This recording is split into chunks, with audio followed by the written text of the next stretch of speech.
To teach how to live without certainty and yet without being paralyzed by hesitation is perhaps the chief thing that philosophy in our age can still do for those who study it.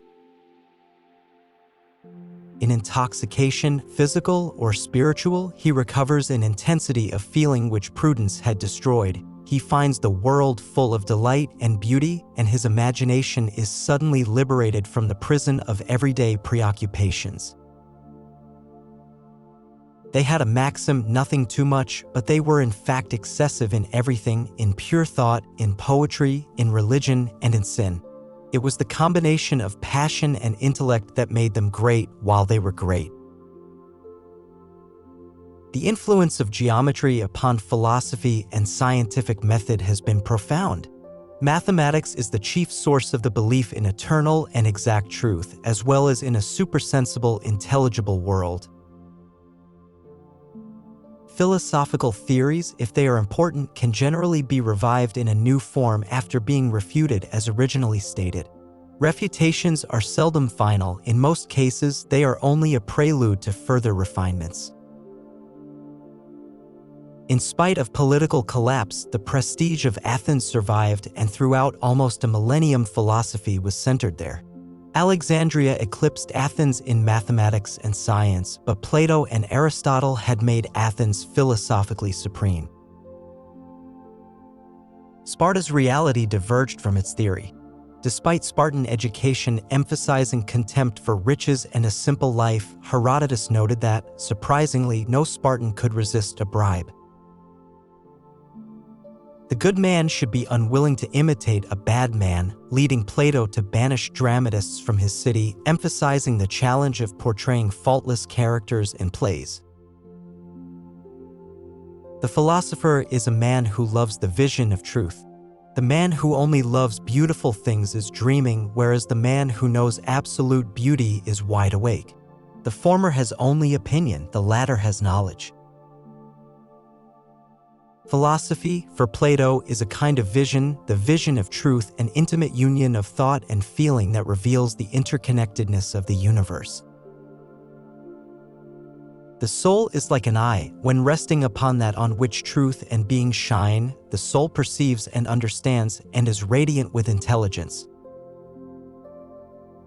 The philosopher who is to be a guardian must, according to Plato, return into the cave and live among those who have never seen the Sun of Truth. Death, says Socrates, is the separation of soul and body. Here we come under Plato's dualism between reality and appearance, ideas and sensible objects, reason and sense perception, soul and body.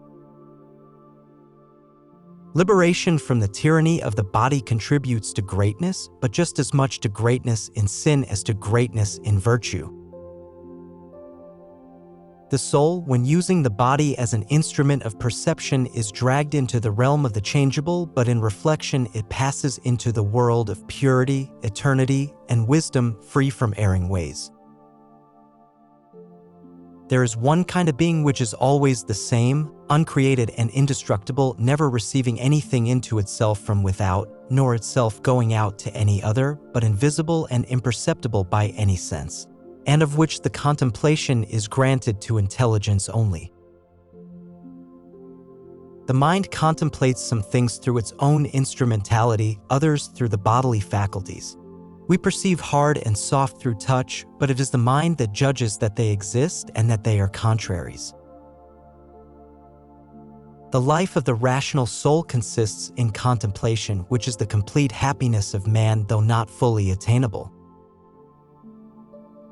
The magnanimous man does not run into trifling dangers, but he will face great dangers, and when he is in danger, he is unsparing of his life, knowing that there are conditions on which life is not worth having.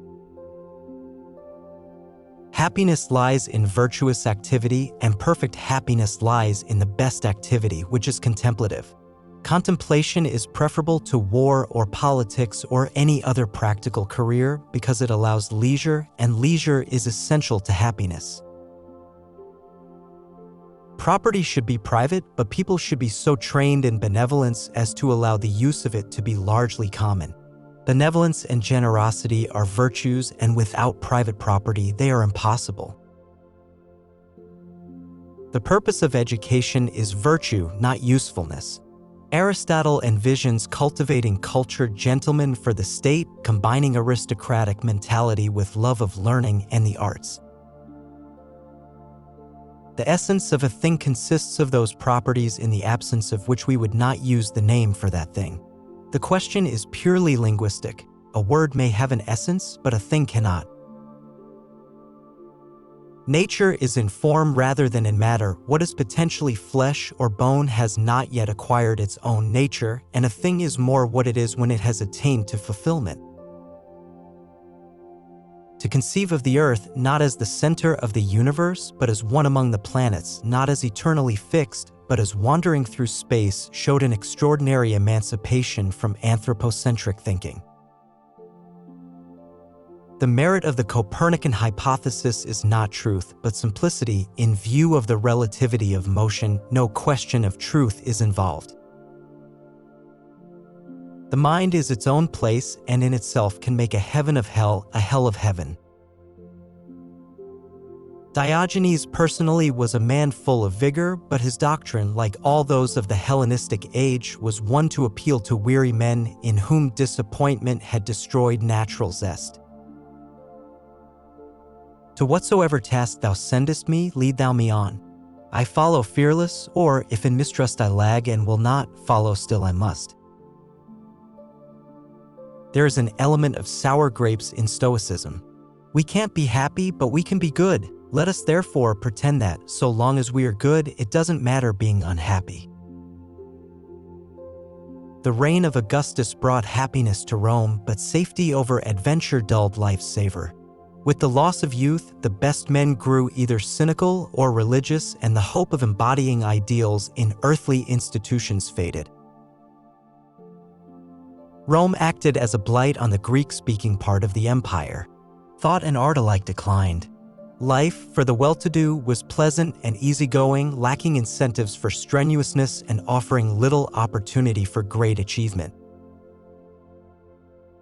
The Romans, culturally parasitic on Greece, invented no art forms, constructed no original philosophy, and made no scientific discoveries. Rome was a blight on the Greek-speaking part of the empire, leading to a decline in thought and art. The part played by Rome in enlarging the area of civilization was of immense importance.